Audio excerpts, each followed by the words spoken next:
Le point 9, budget principal, modification des autorisations de programme et des crédits de paiement. Sur l'opération de l'équipement multifonction, les champs pour gare routière. Donc on rappelle au Conseil que le plan pluriannuel d'investissement de la ville comporte des autorisations de programme AP sur le budget principal pour les opérations de construction d'une salle multifonction et l'aménagement d'un mail et d'une gare routière au Champ-Courtin.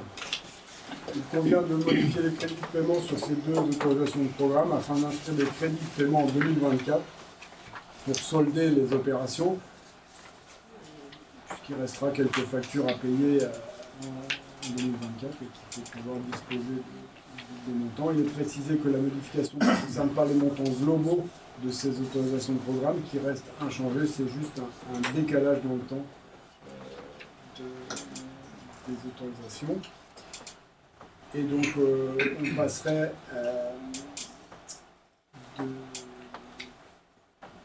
le total ne change pas et donc on passerait à 2 50 000 en 2023, on a laissé 100 000 euros 2024.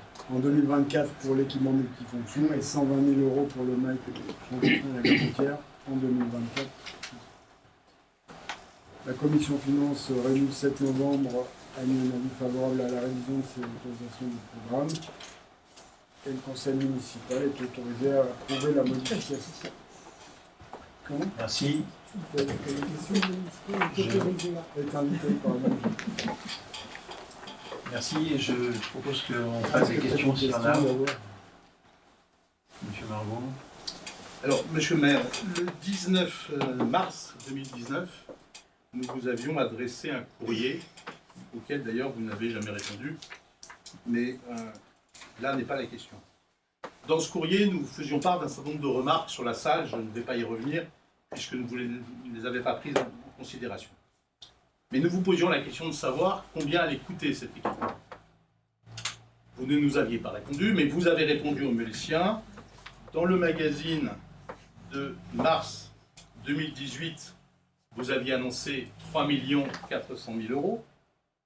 À vos vœux de l'année 2019, les chiffres étaient passés à 4 millions, pardonnez-moi, non, donc bulletin municipal à 3 millions 4. Les 4 millions 6 lors de vos vœux, vous avez déjà pris 1 million 2, et les 6 millions qui furent ensuite inscrits au budget de notre commune et qui sont relatés dans le numéro 41 du Melès Magazine que vous avez largement diffusé. Ce soir, M. Dumas nous explique que le budget alloué à l'équipement multifonction sera de 7 121 367 euros et 29 centimes. Et le budget du Champ-Courtin sera de 1 397 000 euros, 397 617 euros et 61 centimes. Un total de 8 518 984 euros et 90 centimes. 8 518 984 90. Ne m'objectez pas, Monsieur Dumas, que c'est hors taxe ou TTC, puisque si le calcul, et vous êtes capable de le faire de tête, ne serait-ce que sur le hors taxe, on serait à 7 millions, c'est-à-dire 2 fois le coût de l'opération, tel que vous l'aviez annoncé aux Méléciens en 2018. Et ne venez pas me dire, Monsieur Dumas, qu'il y a eu au passage l'inflation, l'inflation et la période Covid, puisque dans le même temps, l'équipement de Saint-Aubin-d'Aubigné, dont nous avions annoncé le montant dans ce petit document qui a été diffusé, et que vous avez la veille de votre élection contesté dans un tract, dit la stricte vérité, la commune de Saint-Aubin, pendant que nous dépensons 8 518 000 euros 984 et 90 centimes, elle a dépensé 2 917 000 et reçu 1 800 000 euros de subventions.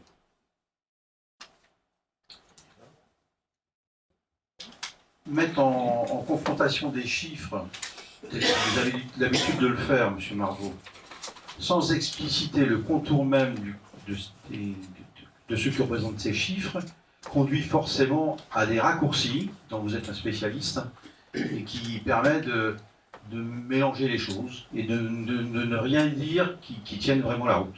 Voilà. ce n'est jamais étayé, ce n'est jamais précisé de manière claire, et donc forcément, c'est facile à faire, ce que vous faites. Voilà, rien d'autre à dire. Moi, je peux peut-être ajouter quelque chose, si vous le permettez. Les chiffres de 7 121 etc., 1 397, on les a déjà votés au mois de mars. Tout à fait. Donc, c'est pas une nouveauté pour vous, ces chiffres-là. Dans le tableau qui vous est fourni, la seule nouveauté, c'est d'avoir décalé une partie des paiements sur l'année 2024, mais le montant global était annoncé, connu déjà au mois de mars, quand on a voté le budget. Vous avez demandé la parole. Oui, monsieur, je ne crois pas avoir dit dans mon intervention, monsieur Dumas, que les chiffres qui nous étaient présentés ce soir étaient différents. Vous avez l'air d'annoncer ça. Mais vous l'annonciez. Je veux juste rappeler aux Mélissiens, c'est l'occasion de le faire dans cette salle, la somme de 8 518 984,90 €. Je vais la répéter tellement souvent jusqu'à la fin de la mandature que tout le monde dans cette salle en connaîtra le montant exact par cœur. Vous allez en rêver, monsieur Dumas, de ces 8 518 984,90 €. Par rapport à la satisfaction des usagers, je pense qu'on peut aussi dire que les usagers sont satisfaits de cette nouvelle salle. Et donc c'est quand même un motif de satisfaction pour nous. Bien. Quant à la salle de Saint-Aubin, c'est pas du tout le même équipement, mais vous le savez très bien. Oui. Vous le savez très bien. Ça fait partie des raccourcis que vous adorez faire. Je peux mettre... A-t-il d'autres demandes de précision? Je propose donc au Conseil d'approuver les modifications des autorisations de programme, telles que M. Dumas vient de les présenter, de m'autoriser à engager les dépenses des opérations à hauteur des autorisations de programme et mandater les dépenses afférentes, préciser que les crédits de paiement non consommés seront reportés au crédit de paiement d'exercice suivant sans nouvelle délibération, et préciser que les crédits de paiement seront inscrits au budget principal de l'exercice concerné. Qui ne prend pas part à ce vote? Qui est opposé à ceci? Qui souhaite s'abstenir? Donc nous le validons. Le point 10, budget principal et budget assainissement collectif, autorisation d'engagement, de liquidation, de mandatement des dépenses avant le vote du budget primitif 2024. Monsieur Dumas. Donc là, c'est un vote qu'on réalise tous les ans à la même période pour nous permettre d'engager des dépenses en investissement avant le vote du budget 2024. On s'autorise à engager une partie des dépenses dans la limite de 25% des montants qui étaient inscrits sur le budget de l'année antérieure. Donc il est rappelé au conseil municipal que l'article L1612-1 du Code général des collectivités territoriales précise que dans le cas où le budget d'une collectivité n'a pas été voté avant le 1er janvier de l'exercice auquel il s'applique, monsieur le maire est en droit, jusqu'à l'adoption du budget, de mettre en recouvrement les recettes et d'engager, de liquider et de mandater les dépenses de la section de fonctionnement, d'investissement, pardon. Oui, de fonctionnement à la limite des celles inscrites dans l'année précédente. Concernant les dépenses d'investissement, elles ne peuvent être réalisées qu'après le vote effectif du budget. Pour permettre au service de disposer de crédits d'investissement disponibles dès le 1er janvier 2024 et aussi d'améliorer le taux de réalisation du budget, de réduire le délai global de paiement des factures et jusqu'à l'adoption du budget, monsieur le maire peut, sur autorisation du conseil municipal, engager, liquider et mandater les dépenses d'investissement à la limite de 25% des crédits ouverts au budget de l'exercice précédent, donc compris dans les crédits afférents au remboursement de la dette ou les dépenses incluses dans une autorisation de programme AP de l'exercice N-1. En conséquence, il est proposé d'autoriser monsieur le maire à engager et mandater les dépenses d'investissement avant le vote du budget de primitif 2024 pour les budgets suivants dans les limites indiquées ci-après. Donc 175 000 € en opération non affectée, 70 000 € mairie ateliers municipaux, 35 000 € salle polyvalente, 5 000 € restaurant municipal, 40 000 € école maternelle, 35 000 € école élémentaire, 8 000 salle omnisport numéro 2, stade d'installation sportive 15 000 €, local espace de 1 000 €, salle omnisport numéro 1 3 000, église 2 000, CLSH enfance 2 000, j'ai dit loi des 750 l'église, bibliothèque 2500, budget participatif 6 250, nouveau groupe scolaire 11 000, cuisine centrale 8 000, voirie réseau et autres aménagements 110 000. En ce qui concerne le budget assainissement collectif, pour des travaux de réseau, on peut ouvrir à hauteur de 100 000. La commission finance réunie le 7 novembre a mis un avis favorable sur cette question et le conseil municipal est invité à autoriser monsieur le maire. Enfin, si vous avez d'abord des questions. Merci. Je saute les questions. Avez-vous des demandes de précision? Donc, je propose au conseil municipal de valider cette autorisation au maire à engager, liquider et mandater les dépenses d'investissement avant le vote du budget primitif 2024 pour le budget principal et le budget assainissement collectif dans les limites précisées dans les tableaux ci-dessus et que M. Dumas vient de nous présenter. Qui ne prend pas part à ce vote? Qui est opposé à ceci? Qui souhaite s'abstenir? Abstention. Donc nous le validons. Le point 11, les tarifs municipaux pour l'année 2024. Monsieur Dumas. Alors, la commission finance réunie le 7 novembre, vous avez fini par le savoir, a proposé au conseil municipal de délibérer sur une revalorisation des tarifs municipaux et des tarifs de location des salles communales pour l'année 2024, comme indiqué sur les tableaux que vous aviez dans votre dossier de conseil municipal. Les tarifs seraient applicables à compter du 1er janvier 2024. Et donc là, il y a une précision importante, une modification. Il est précisé que les services de la ville ne demanderont plus de chèques de caution au réservataire. En cas de dégradation ou de perte, un titre à hauteur du montant des dommages sera directement émis après l'état des lieux de sortie. Ce dispositif s'appliquera à l'ensemble des conventions de réservation en cours. Cette modification est liée au fait que ce n'était pas légal de demander des cautions avant qu'il y ait eu quoi que ce soit. Donc on s'ajuste sur la réglementation en la matière. Les tarifs ont été révisés du montant correspondant à l'inflation sur l'année, en faisant bien attention à conserver sur la durée une augmentation qui corresponde effectivement, parce que quand on réajuste tous les ans un petit peu, on fait pas gaffe de ne pas avoir de dérive.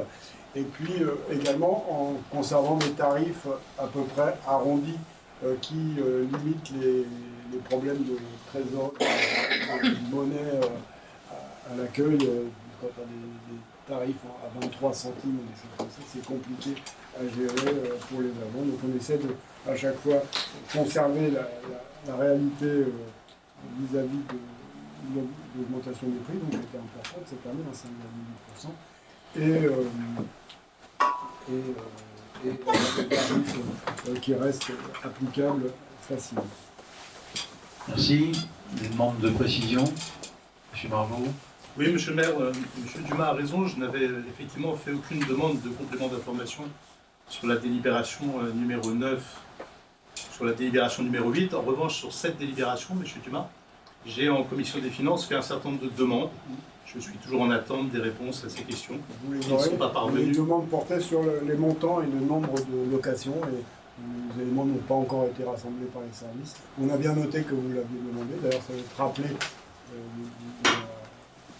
dans le compte rendu de la commission, qu'a dû vous être envoyé cette semaine, en début de semaine. Moi, je sais ce qui est écrit dans le rapport, je l'ai lu, mais D'accord. j'ai entendu, mais Voilà, c'est donc, pas la question. La question n'est pas de savoir si c'est écrit que vous allez me les donner. Vous allez les La avoir. question, c'est pourquoi est-ce qu'on ne les a pas avant la séance du conseil municipal. On ne va pas se plaindre, il y a une commission des finances qui se réunit. C'est déjà bien. Et je vous en remercie. Non, vous les aurez. C'est la réponse qui vous est faite. Y a-t-il d'autres demandes de précision? Bien, j'invite donc. Je propose donc au conseil municipal de valider les propositions émises pour les tarifs municipaux pour l'année à partir de janvier 2024, pour l'année 2024, et m'autoriser à signer tout document relatif à ce dossier. Qui ne prend pas part à ce vote? Qui est opposé? Qui souhaite s'abstenir? Les abstentions, nous le validons. Le point 12, finance, domaine finance, marché de Noël 2023, modification de la régie de recettes. Dans le cadre du marché de Noël 2023, le conseil municipal a instauré un tarif de 10 € le mètre linéaire à destination des participants au marché de Noël par délibération numéro 2023 2709 094. La commission développement économique du 13 juin 2023 avait émis un avis favorable à l'unanimité des membres présents sur cette proposition. Il était précisé dans la délibération que les paiements seraient effectués le jour du marché avec la régie du marché hebdomadaire. Et là, c'était une petite erreur technique. Donc, par souci de simplification de gestion compte tenu notamment du montant maximum d'encaisse de la régie marché qui est faible, il sera proposé au conseil municipal que les paiements ne soient pas affectés sur la régie marché, mais sur la régie manifestation. Le tarif n'est pas modifié, c'est juste on change La régie. la régie qui va s'en occuper. Voilà, c'est juste un ajustement technique et donc ça remplace les dispositions antérieures. Merci. Je pense que c'est clair. Je peux soumettre au vote. J'invite donc le conseil municipal à approuver cette proposition de modification de la gestion des paiements pour le marché de Noël sur la régie, sur le compte de la régie manifestation. Qui ne prend pas part à ce vote, qui est opposé à ceci, qui souhaite s'abstenir, validé. Le point 13, contrat d'assurance des risques statutaires du personnel, adhésion au contrat groupe du centre de gestion immobilière.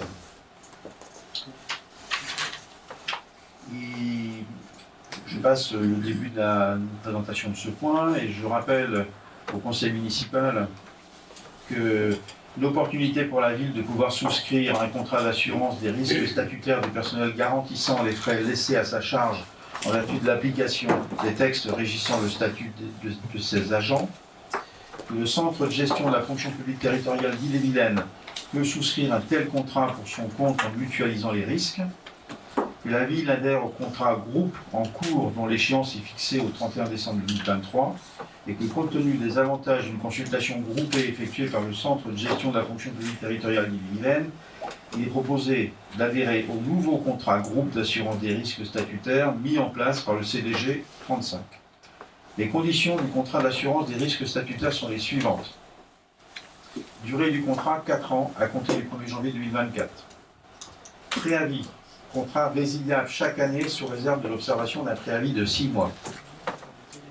Le régime, capitalisation, couverture des indemnités journalières jusqu'à la retraite des agents et des frais médicaux. Les agents concernés, les agents titulaires ou stagiaires et matriculés à CNRACL. Les risques garantis. Risque d'essai pour un taux de 0,23%. Les accidents du travail avec remboursement des indemnités journalières à hauteur de 90% à un taux de 2,22%. La longue maladie, maladie de longue durée, remboursement des indemnités journalières à hauteur de 90% pour un taux de 1,17%. Maternité, remboursement des indemnités journalières à hauteur de 90% à un taux de 0,70%. Maladie ordinaire avec franchise de 30 jours par arrêt, remboursement des indemnités journalières à hauteur de 90%. Et pour ce risque, le taux est de 2,02%. Donc voilà ce qui est proposé de retenir. Voilà ce que je propose au conseil municipal de retenir pour ce contrat d'assurance des risques statutaires du personnel en adhérant au contrat groupe du centre de gestion d'Ille-et-Vilaine. Avez-vous des demandes de précision? Oui, monsieur le maire, vous nous donnez un certain nombre de taux, enfin vous nous donnez des taux, mais vous ne nous donnez pas la base de référence de calcul. Donc la base de référence, c'est quoi? Monsieur Sanson va nous préciser tout de suite. On vous laisse le temps de chercher. Alors, La base de référence. La base de référence. Mais si vous... Non, mais pour préciser ma question, il ne s'agit pas de piéger quiconque. Si M. Sanson n'a pas la réponse sur les pieds, alors ok, la question est trop compliquée pour vous. Non, mais allez-y, développez votre... Non, la question est de savoir si on prend comme taux, comme base de référence, on prend le salaire intégral de l'agent, on prend son salaire proraté de son temps partiel, on intègre ou on n'intègre pas ses primes. C'est très technique, j'en conviens, mais la question est intéressante. Un agent à 50%, est-ce que la base de référence, c'est sa rémunération réelle ou sa rémunération putative? En cas de décès, ça peut varier de façon conséquente pour une sur la base famille. de la rémunération réelle. C'est bien sur la base de la rémunération réelle de chaque agent. Pardon, Madame Marzin, on ne vous entend pas. Monsieur le maire, la réponse, vous ne l'avez pas, vous me la transmettrez avec les tarifs Je la municipaux. transmettrai, elle sera transmise dans l'ensemble des conseillers municipaux. D'autres questions? J'invite donc le conseil municipal à m'autoriser à signer le ou les contrats d'assurance des risques statutaires attribués par le attribués au cabinet Rillians et la compagnie CNP pour les actes y afférents selon les conditions que je viens de présenter et qui sont dans ces notes de synthèse. Qui ne prend pas part à ce vote? Qui est opposé à ceci? Qui souhaite s'abstenir? Nous validons. Le point 14 du coup, dans l'ordre du jour, proposition d'une motion de soutien aux EHPAD en danger. Face aux difficultés financières grandissantes des EHPAD publics et privés associatifs, des résidences autonomie, des services d'aide à domicile, plusieurs élus municipaux d'Ille-et-Vilaine, présidents de conseil d'administration d'EHPAD, privés associatifs, résidences autonomie, services d'aide à domicile se sont réunis pour une première fois à Bru le 4 octobre dernier. Tels qu'ont pu le faire les élus des Côtes-d'Armor, du Finistère et du Morbihan, en présence également des directeurs et directrices de leur établissement et services. Tous partagent le même constat alarmant. Les élus responsables d'EHPAD sur leur territoire appellent l'ensemble des élus, conseillers municipaux et conseillers communautaires d'Ille-et-Vilaine à les soutenir en adoptant la motion ci-dessous pour la prise en charge de la dépendance, le soin et l'accompagnement porté à nos anciens dans notre département.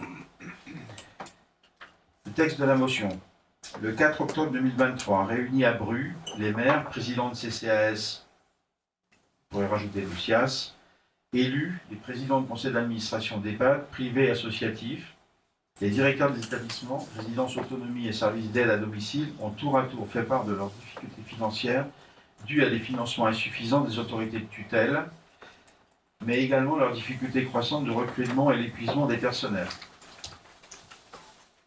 À cela s'ajoute l'inflation, l'augmentation du coût des matières premières et des prestations, ainsi que des factures d'énergie exorbitantes.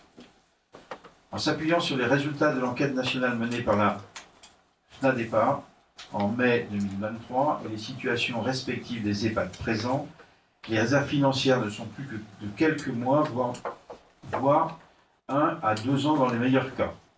Les élus réagissent au report continuel d'une loi sur le grand âge sans cesse repoussée, aux réponses des autorités de tutelle quand il est demandé aux établissements de ne plus remplacer le personnel malade pour faire des économies, aux dépenses instaurées par l'État, les accords de Ségur, la prime grand âge, la revalorisation du point d'indice, essentiels pour nos personnels, mais qui ne sont pas compensés intégralement par les dotations. La charge supportée par les établissements est de plus en plus lourde. Aux charges complémentaires liées aux frais relatifs, aux périodes de préparation au reclassement ou aux allocations de retour à l'emploi, les délais de carence de 10 jours pour les arrêts maladie, dès lors que nous remplaçons le personnel dès le premier jour qui sont financés par les établissements, au fait de faire supporter aux familles les charges non financées induisant des coûts de loyer plus importants.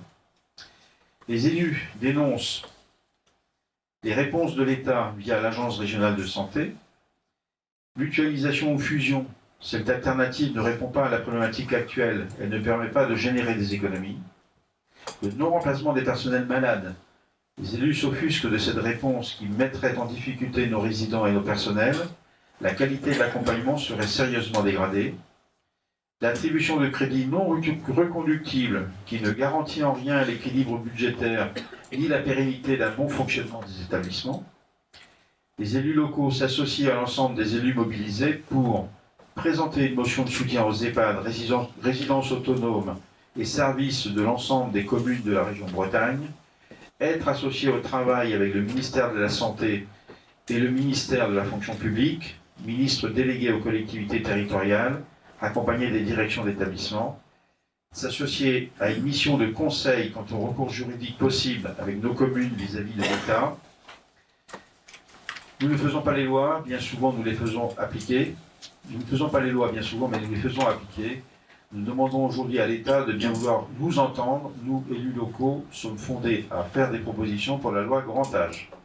Là, la motion que je propose au conseil municipal de valider, qu'elle puisse être transmise vers le regroupement de l'ensemble de ces motions pour remise au ministre concerné.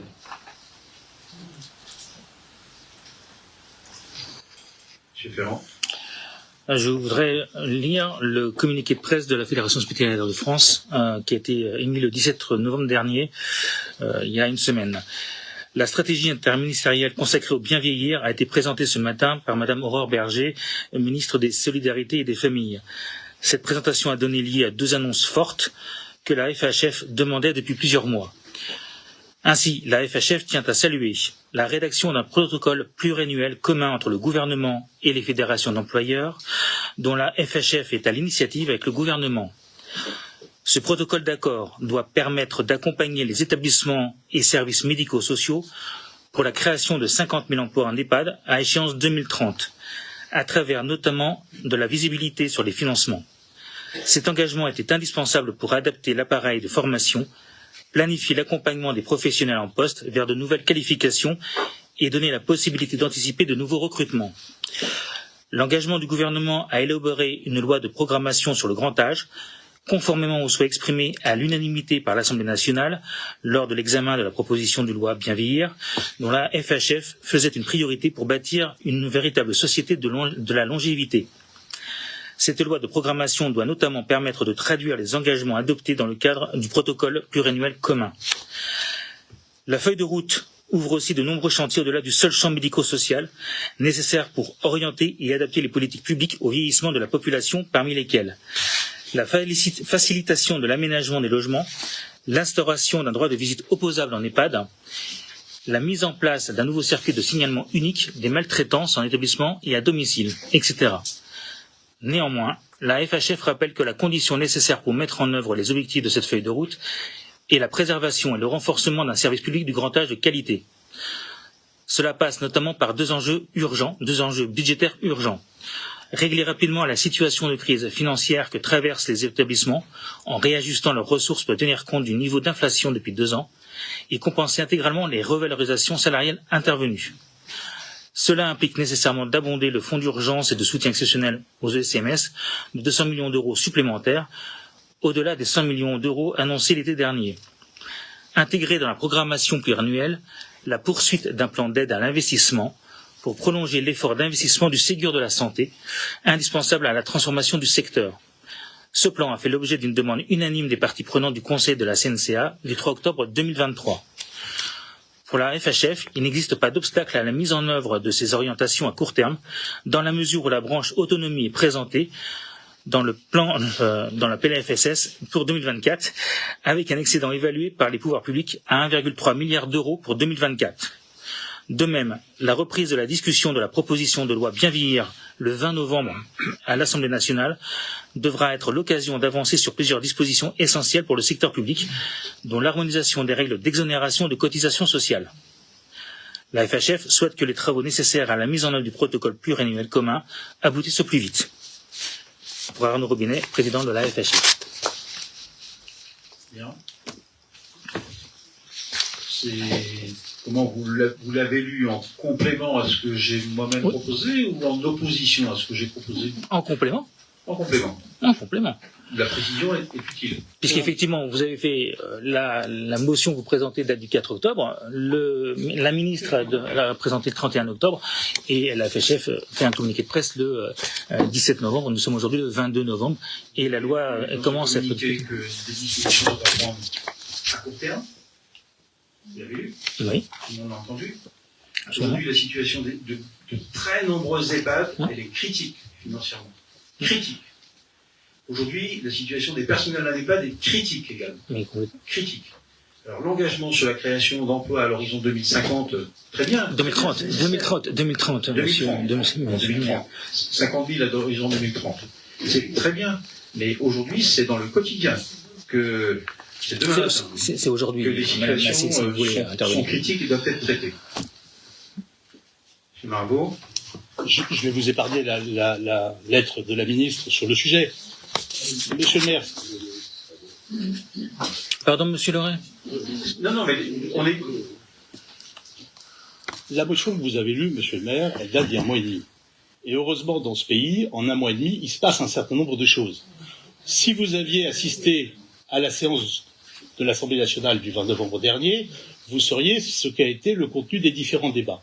Les décisions qui ont été prises peuvent ne pas vous satisfaire à 100%, mais la motion que vous avez lue laisse à penser que rien n'a été fait et qu'aucune prise en considération n'a été faite. Or, les parlementaires, et en particulier les parlementaires bretons, avaient saisi bien avant la date du 3 octobre et du vote de cette fameuse, de l'adoption de cette fameuse mention, avaient saisi la ministre en charge du dossier sur ces sujets très particuliers que sont les problématiques de personnel. Et Madame Massé, sachez que dans ces établissements comme à l'hôpital, le problème n'est pas la création de postes. Les postes existent. On n'arrive pas à les pourvoir, ce qui n'est pas tout à fait la même chose. Et là, il incombe peut-être un certain nombre de responsabilités aux collectivités.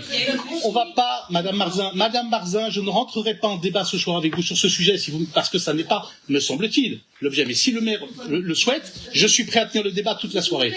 Non, je dis juste. Mais Madame Massé, vous avez dit, il faut du personnel. Non, j'ai dit qu'il fallait des sous. Alors, justement, si vous aviez lu la lettre de la ministre, qui a rajouté 100 millions d'euros au budget pour justement compenser au-delà des 200 millions qui ont été accordés, aujourd'hui, le problème des EHPAD, comme le problème des hôpitaux, n'est pas un problème financier. Si. Non, monsieur le maire, mais non, ça n'est pas un problème financier.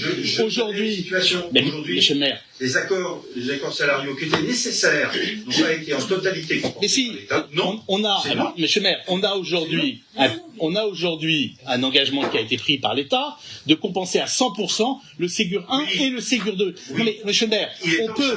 Oui, mais, monsieur le maire, c'est un autre sujet, il est temps que ça arrive, c'est un point politique. Je sais pas c'est ce que vous dites. Non mais, oui, mais moi je n'ai pas d'état d'âme, je fais de la politique, j'ai pas de problème avec ça. Vous avez un problème avec ça, mais moi j'ai pas de problème. Donc vous avez une position qui est politique. Vous nous lisez ce soir une motion qui est dépassée depuis 1 mois et demi. Nous avons apporté avec la lecture Monsieur Marot, non mais la fonction la fédération, monsieur le maire, la fédération hospitalière de France, c'est pas n'importe quelle institution, d'accord, dit très clairement qu'elle a été entendue. On peut au moins comprendre ça. En tout cas, pour finir sur la conclusion qui sera la nôtre, nous ne participerons pas au vote de cette motion. C'est-à-dire que nous ne participerons pas au vote. Nous ne participerons pas au vote de cette motion. Oui, monsieur Maury. Oui, on va passer à l'Assemblée nationale aux élus locaux. Je trouve que cette mention, alors après tout débat politique, et on peut l'entendre, eh bien je trouve que c'est dommage de dévaloriser cette proposition où les élus de terrain, de proximité, s'expriment et portent une attention particulière. Je trouve dommage, mais ça c'est votre choix, je trouve dommage. Alors l'Assemblée nationale, les ministres, etc., on est d'accord. Il y a 2 temporalités, il y a des situations d'urgence, et il y a ce qui est normal et ce qu'on peut attendre de ministres et d'un gouvernement de faire des projections et d'être dans l'anticipation. Moi je trouve simplement dommage que cette notion-là puisse faire débat, alors que c'est une occasion pour nous, les élus locaux, pas suffisamment entendus, de pouvoir être entendus et de montrer tout l'intérêt qu'on porte à une situation qui parfois peut être dramatique dans les EHPAD. Monsieur Margot, je croyais que vous aviez conduit avant. Non, parce que monsieur Maury, mais un sujet, vous ne pouvez pas dire, monsieur Maury, les élus locaux, tous les élus locaux. Savez-vous combien de communes... Non, mais attendez, c'est intéressant. Savez-vous combien de communes en Ille-et-Vilaine ont adopté cette motion? 49. Combien y a-t-il de communes en Ille-et-Vilaine? 333. Savez-vous, à l'échelle de la région Bretagne, combien de communes ont adopté cette motion? 128. Pardonnez-moi, je n'ai pas en tête le chiffre du nombre de communes en Bretagne, mais on peut estimer à environ 1500. Donc ça veut dire que vous êtes en train de faire croire aux Meulésiens que vous voulez adopter une motion qui est unanimement reconnue par tous les élus locaux.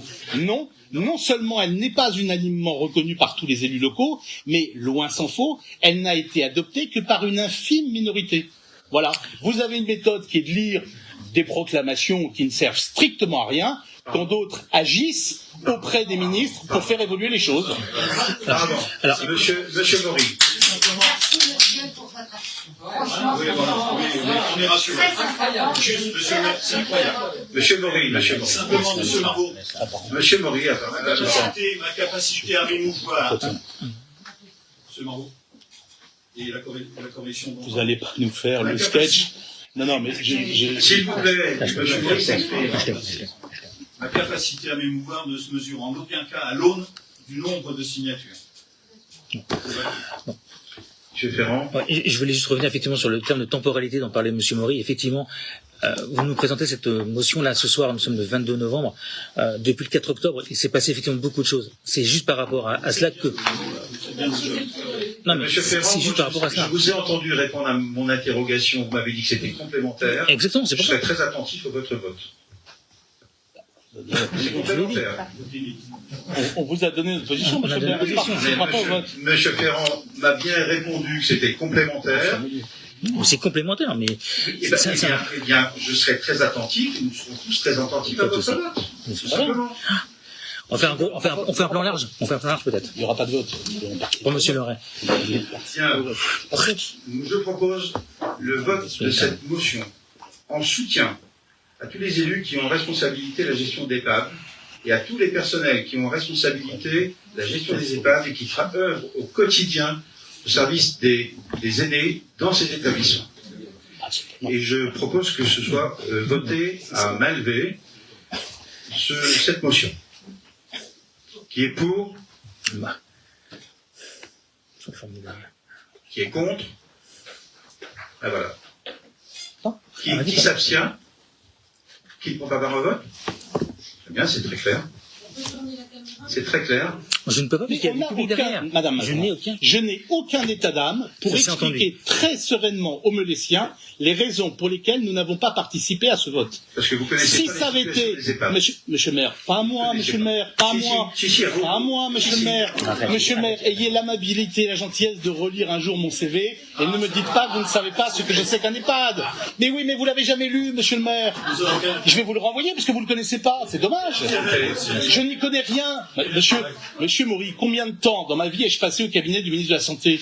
Non mais c'est ça la question que vous devriez vous poser. Combien de temps dans ma vie ai-je été administrateur d'un EHPAD, monsieur Maury? Combien de temps? 10 fois plus longtemps probablement que vous, monsieur Maury. Bah oui, mais pendant 15 ans j'ai été administrateur d'un EHPAD. Vous ne l'avez jamais été. Donc, monsieur Maury, vous parlez d'un sujet. Vous n'avez jamais été administrateur d'aucun EHPAD dans votre vie. Je l'ai été pendant 15 ans. Ne venez pas me faire de leçons.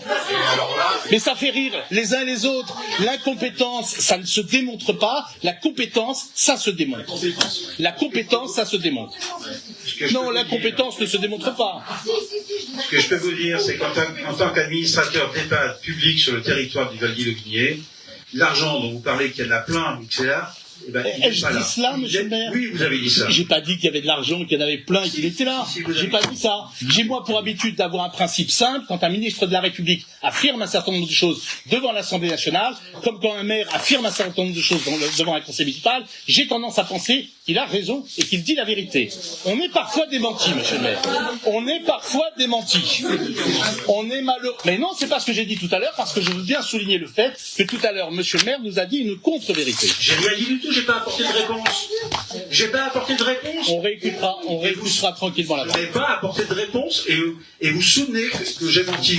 Mais ça s'appelle comment ça? Vous semblez ne pas savoir de quoi l'on parlait. Mais c'est pas grave. J'ai répondu que je répondrai ultérieurement, donc j'ai pas apporté de réponse. Donc c'est le démarrage de toute fake news, ça. Et ça, vous êtes aussi un spécialiste. Oui. Monsieur le maire, vous me direz où et quand et comment? Oui, parce que c'est pas très difficile à prouver, vous en faites régulièrement. Bah, très bien, dites-moi où, quand Bien. et comment. Je poursuis.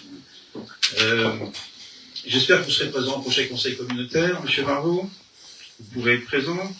Et au moment de la validation du procès verbal de la séance précédente à laquelle vous n'avez pas pu assister et vous étiez excusé, eh bien, on pourra peut-être revenir sur ce point particulier de cette motion. Les décisions diverses de la période du 13 au 16 novembre, vous les avez pour information, ainsi que les autres décisions qui ont été prises. La période de novembre et décembre, puis l'esquisse de début d'année prochaine, apparaissent à suivre. Sur l'agenda,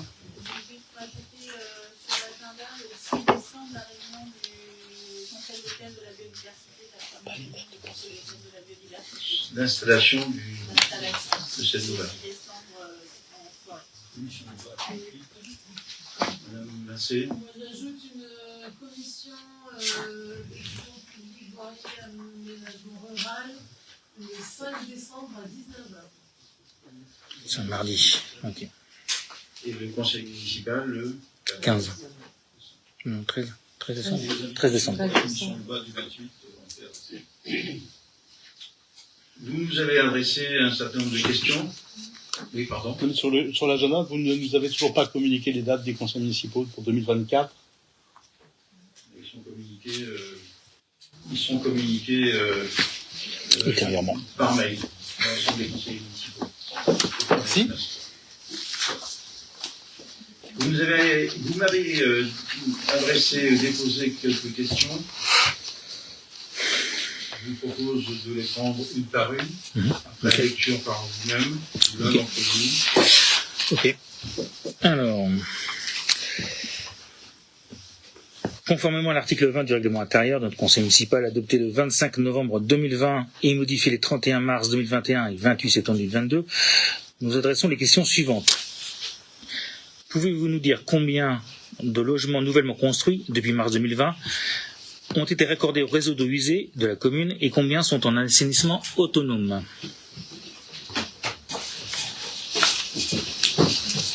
Vos questions ont été reçues lundi soir, donc le temps nécessaire pour rassembler et consolider l'information n'a pas été suffisant.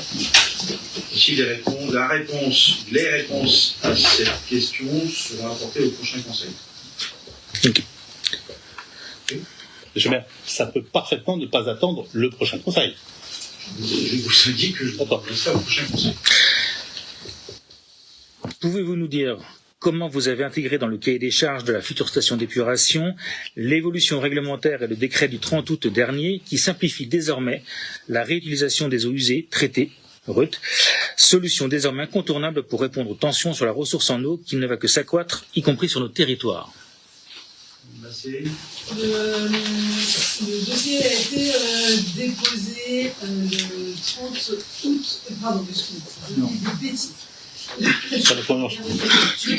Le projet a été déposé début juillet 2023 et donc avant la publication de l'arrêté du 30 août. Cependant, les hypothèses de réutilisation des eaux usées traitées ont été examinées, telles que l'utilisation de l'eau en culture pour les productions sous serre et les agriculteurs bordant la station. Une première estimation fait apparaître un besoin faible en eau eu égard aux investissements nécessaires. L'étude de faisabilité n'est pas close. Nous continuons nos recherches. Voilà. Okay. Question suivante. Pouvez-vous nous présenter un état récapitulatif et quantitatif à date du stockage des boues issus de notre station d'épuration et nous fournir une cartographie des lieux concernés? Le premier silo,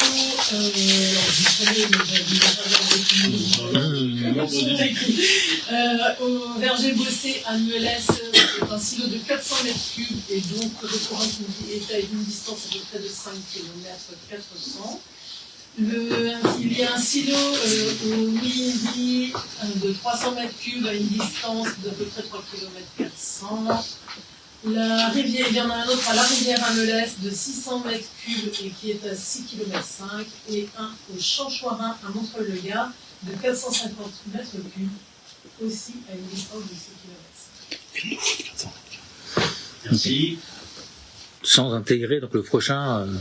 Comment? Et ça intègre celui sur lequel on a fait l'avenant qu'on a voté ce soir. Non, c'est celui des Chanchoirins. Non, c'est ça. À 450 m. 450 m. La convention dit pas 400? La convention dit 450 m. Il me semble que la convention dit 450.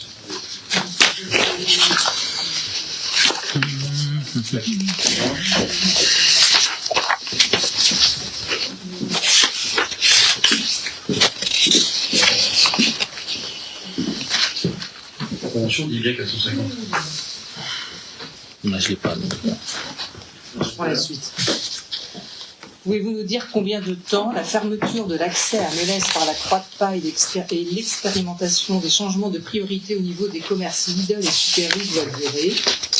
Quels sont les indicateurs qui ont été retenus pour analyser les résultats de cette expérimentation et quelles sont les modalités de choix permettant de pérenniser ou non cette solution?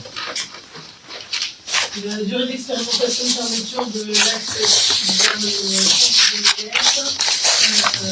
est prévue la fin février, tel qu'annoncé dans la presse. Les indicateurs pour l'analyse des résultats de cette expérimentation sont avant tout la fluidité sur la RD 82, à savoir que on ne peut pas ralentir la circulation sur les RD. Et un deuxième critère serait effectivement le nombre d'incidents de circulation au droit du changement des priorités.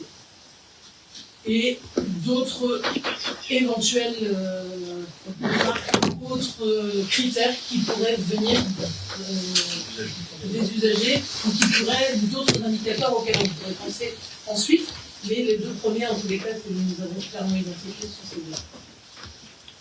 Merci. Pouvez-vous nous indiquer quand les salles polyvalentes et multifonctions seront chauffées?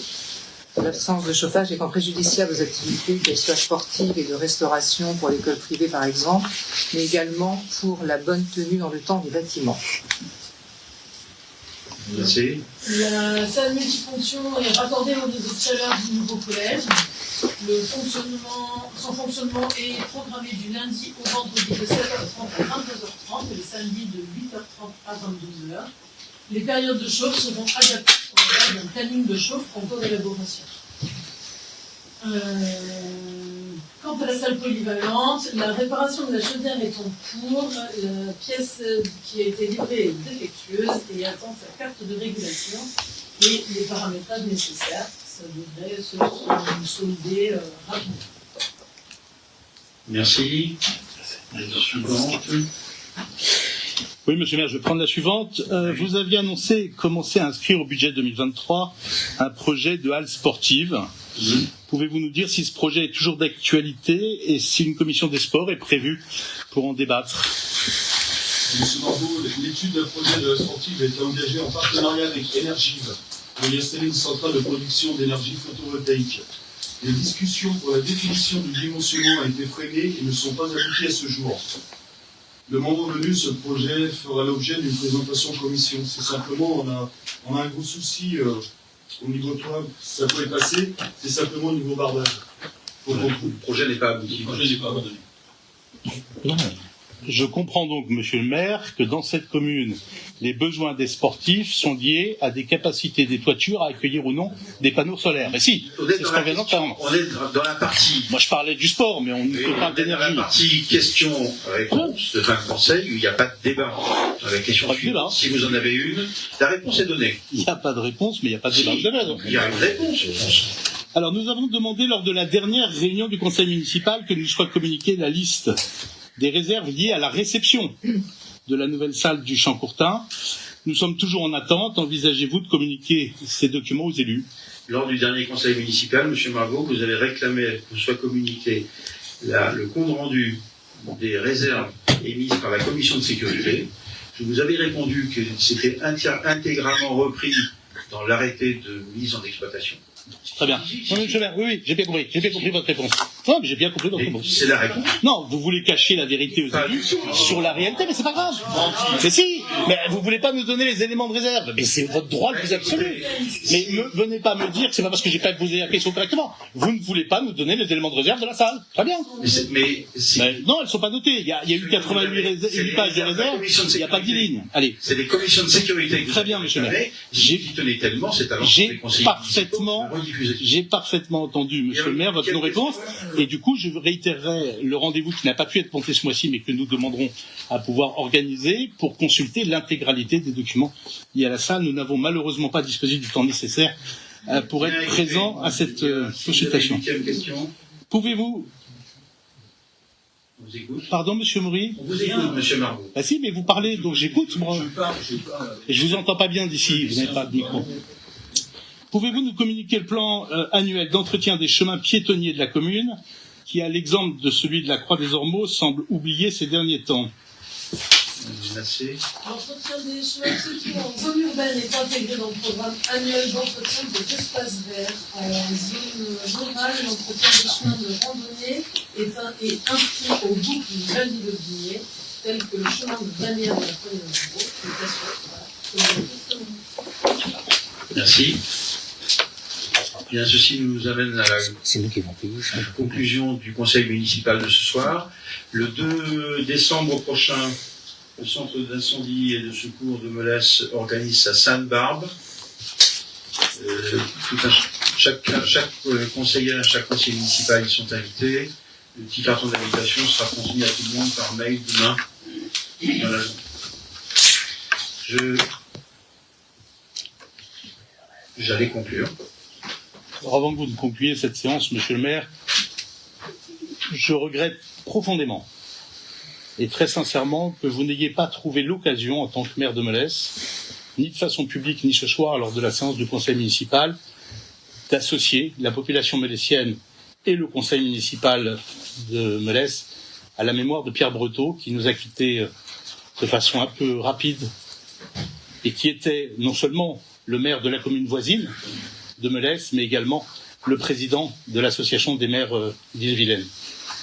Votre silence, monsieur le maire, sur ce sujet, comme sur d'autres, est stupéfiant. Le nécessaire a été fait dans les instances Non, monsieur le maire, autres que le non. conseil Et municipal. votre absence de prise de position publique est indécente. C'est pas un débat. Non, il n'y a pas lieu de débattre sur des choses aussi graves, monsieur le maire, je suis d'accord avec vous.